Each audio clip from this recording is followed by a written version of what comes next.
Good morning. Um, just came to talk like I always do. So, I was thinking it's so easy to lose hope, and it's sometimes hard to regain that hope. It's just like if you gain weight, it's easy to gain weight, and then the hard part is losing that weight. But no matter where you're at, just try to be content with life and know that it's going to get better. It's always going to get better, and it is what you make it. So remember your perspective of how you view things, how people are, the places you're at, that you can always look at it from a different angle. And instead of getting mad at people, consider what they're going through. Consider you've been there yourself. And I know that's hard. I mean, we've all made choices that are questionable. We've all hurt people. So when it comes down to it and you're dealing with people that are constantly hurting you, look at the situation and ask yourself, when did I go through that? When was I like that? What was going on in my life?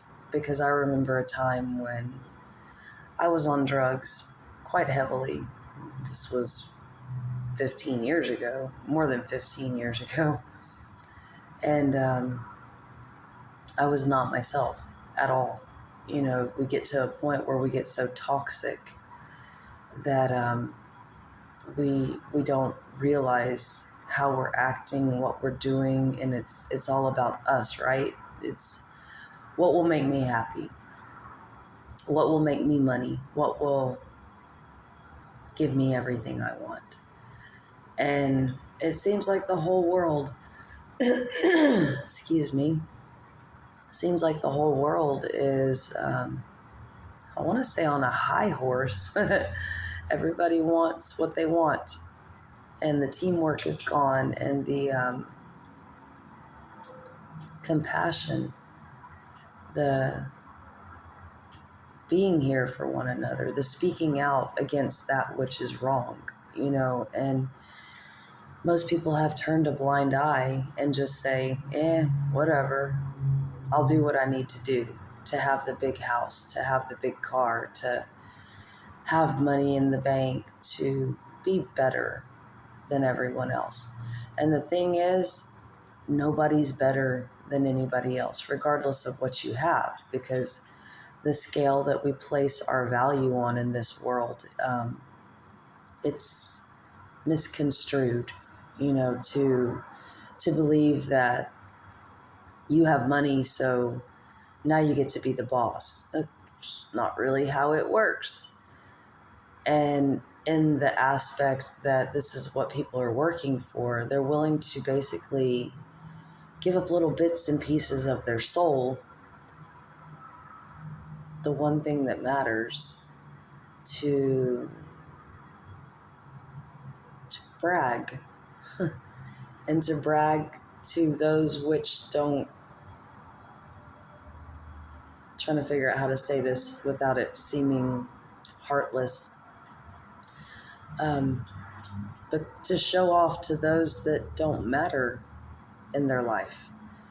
And a lot of times it's strangers. It's it's just competition. It's thinking that if you're better than somebody else, then you win. But the question is, what are you winning? What does it matter if someone has more than you? Because in the end, if you lose your heart, what purpose did it serve?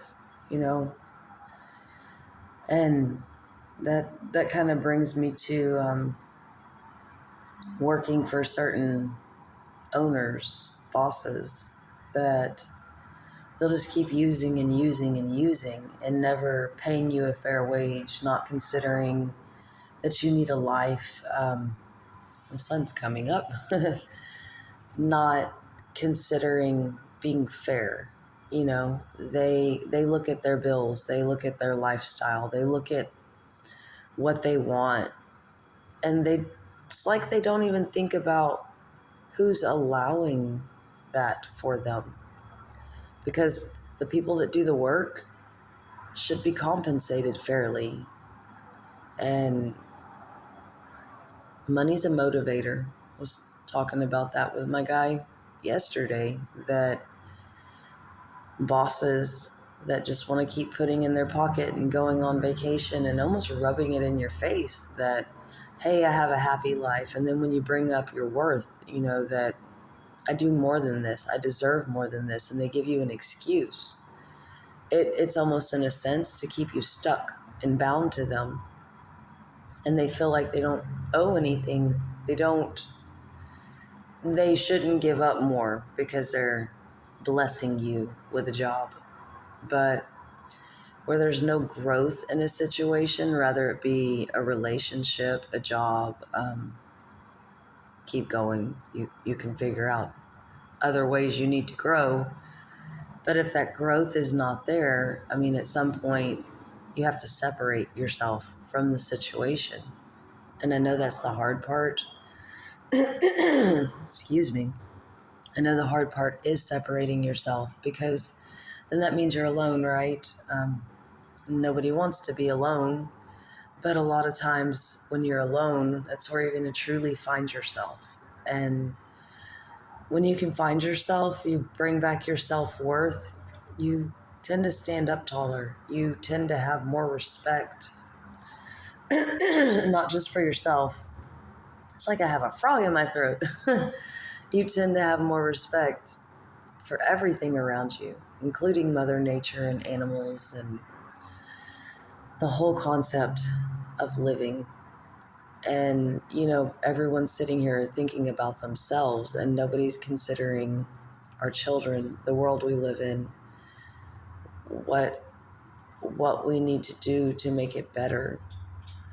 And there are people that believe some magical entity is going to come and put a stop to the chaos. And no, that's not how this works. And just like they believe someone's going to come and clean up our mess.